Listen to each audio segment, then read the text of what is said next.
This video goes immediately into endgame spoilers for The Last of Us Part 2. You have been warned. From the original draft of Neil Druckmann's story, before he brought on Hallie Gross as writer, Ellie was supposed to kill Abby at the end of The Last of Us Part 2. The final fight in Santa Barbara would have been Abby, alone because in earlier versions Lev had died as well as Yara, drowning rather than being released in the moments of Ellie's realisation that revenge would bring her no closure. In this version of the story, the cycle of violence that is the central theme of the narrative has no end. Just as Abby's murder of Joel brought in no peace, so Ellie's murder of Abby would have also failed to bring closure. There is no indication that other key moments were so dramatically changed, meaning that with Abby dead, Ellie would still come home to an empty house after abandoning Dina and JJ to seek her revenge, and she would still be without two fingers, and so have to leave behind her guitar, effectively leaving behind her connection to Joel. One thing that would have been different, in at least one iteration, was that Ellie would have also come home to find a relative of somebody she killed in Seattle who had hunted her down. Instead of Abby biting them off, the torture this person enacts in revenge would be the cause of her losing her fingers.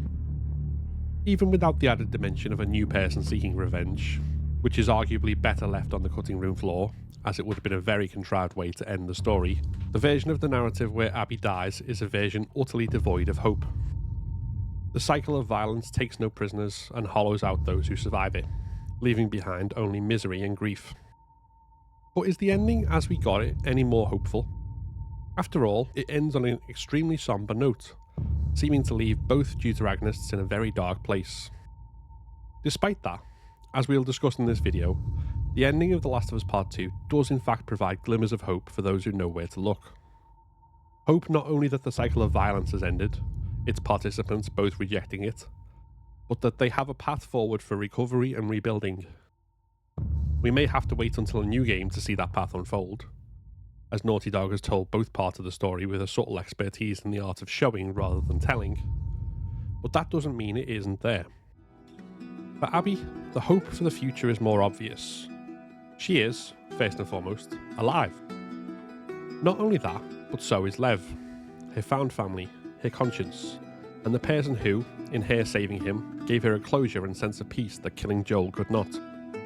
Rescuing Lev and Yara, not to mention in the process battling a literal monster which Joel could never live up to, something I discuss in more depth in another video, ended the nightmares of her dad's death.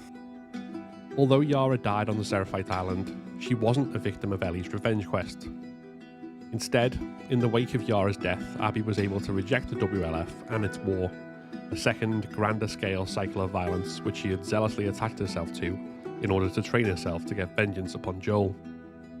Escaping from the WLF and the Seraphites to find that the consequences of her vengeance had caught up with the rest of the Salt Lake crew, she is pulled back into the cycle of violence in her battle with Ellie. Yet when she has the upper hand, she's able to pull herself back thanks to Lev. And because he survives the story, in him she retains a reason to live for the future and the living, rather than enthralled to the violence that went before. However much she is literally wasted away thanks to the Rattlers, her future is a hopeful one. Especially as, in the new title screen after beating the game, we see the strong hint that the pair reached the reformed Fireflies on Catalina Island. I remain of the opinion that there's more to her arc, including addressing the ghost of her father in the Fireflies' vision of the future. But for the purposes of Part 2, the story for Abby ends with a positive hope, even if we don't get to see that on screen. For Ellie, it seems harder to make a case that her ending presents any hope. After we leave her crying on the beach whilst Abby and Lev sail away, we return with her to the farm and find it empty of everything bar her things, and especially those things that tie her to Joel. Dina and JJ have returned to Jackson, their romance is ended, and ended acrimoniously when Ellie gave in to the urging of her survivor's guilt and PTSD to keep pursuing Abby. And now she cannot play the guitar, the one thing that connects her to Joel. And so she leaves everything behind to walk into loneliness, the very thing that she told Sam back in Part 1 was her greatest fear. Some people will add to that the fact that, with all of this cost, she didn't even get her revenge. But her sparing Abby is actually the starting point from which we can unpick where exactly hope lies for Ellie. Ellie's pursuit of vengeance, initially driven by anger and grief over Joel's death, quickly descended into obsession. Even as far back as Seattle Day 1, we can see how that obsession very quickly begins to consume her once in the proximity of Joel's killers. Twice, Dina has to pull her out of her fury to focus on the threats in the moment.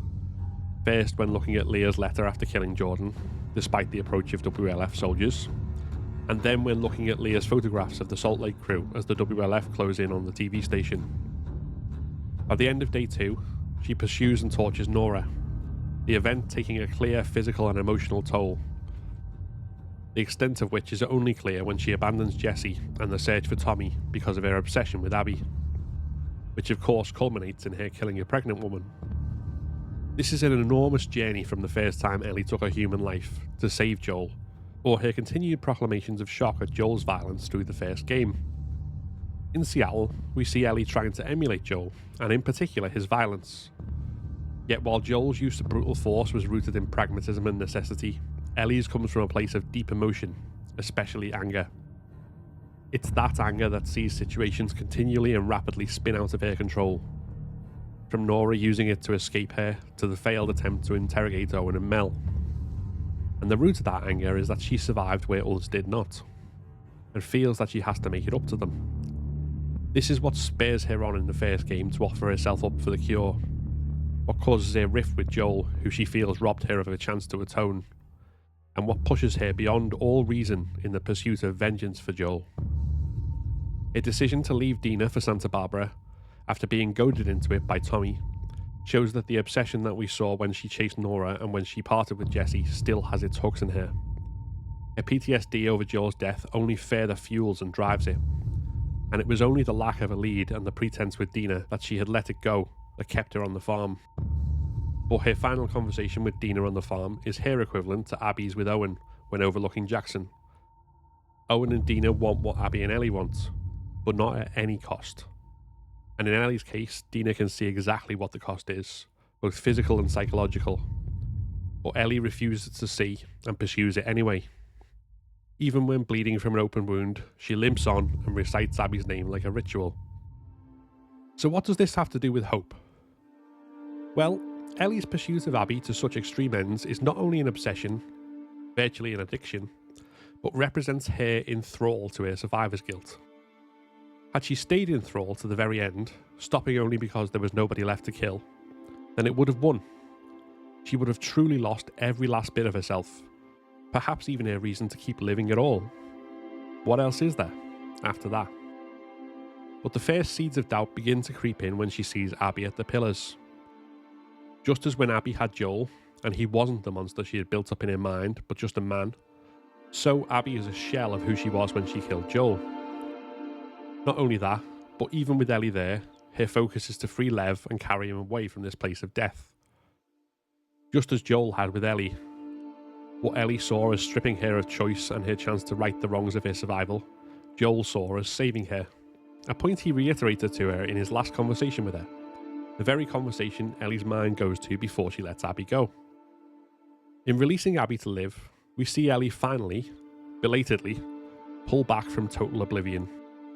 Pursuit of vengeance has taken so much both from and of her, but she at last refuses to give it this one last fraction of herself.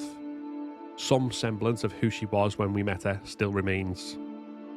Perhaps this means she finally fully forgives Joel, or that she's starting to forgive herself for surviving when Joel, Jesse, Sam, Henry, Tess and Riley all didn't. Even if she isn't that far along yet, it at the least means that, having ended her quest by pulling back from it rather than because there was nobody left to kill, she now has the chance to live, and to do so for herself and those who are alive, rather than in the shadow of those who didn't make it. That being the case, we have more options in our interpretation of the final visit to the farm. Dina is gone, but her friendship bracelet is on Ellie's wrist. This may not mean that the pair are back together, but at the least it could represent a reconciliation, and so the start of Ellie repairing her life in Jackson. Ellie leaves behind her connection to Joel, or her last thought is of her telling him she would like to try forgiving him. So rather than abandoning his memory to be left alone, she's leaving his spirit to finally rest now her quest is done. These are all interpretations, of course, and alternative ones exist. The evidence for Ellie's position is less concrete than that for Abby's. Even so, the point isn't that she has a happy ending, as she clearly doesn't. It's that there is a glimmer of hope for what lies ahead. a hope that we couldn't see if Abby was dead, reconciliation with Dina being more likely because she can say she turned back, if belatedly, than if she had gone through with it, and loneliness being the only real prospect had she not kept that last remaining sliver of herself from being consumed by the obsession. With hope, there is the chance to fall short, as much as to rebuild and be redeemed, and we don't know what the third part of the saga will entail. But because the story ended the way it did, we at least have something to root for with Ellie and Abby, rather than a bleak landscape where the only survivor is an empty shell with no reason to go on. The old proverb is that the person who pursues revenge should dig 2 graves. The hope in The Last of Us Part 2's ending is that, because the cycle was broken, neither grave was filled.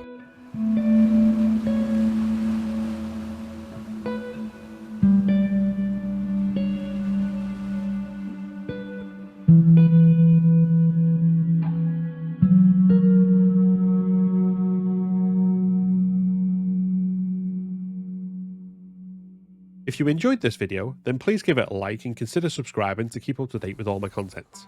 Like the video that just popped up, which YouTube thinks you should watch next. This is a Patreon and member supported channel, so if you want to become a member and unlock custom badges and emojis, early access to my videos, and your name in the credits, then click the join button below. Thanks very much for watching, and see you next time.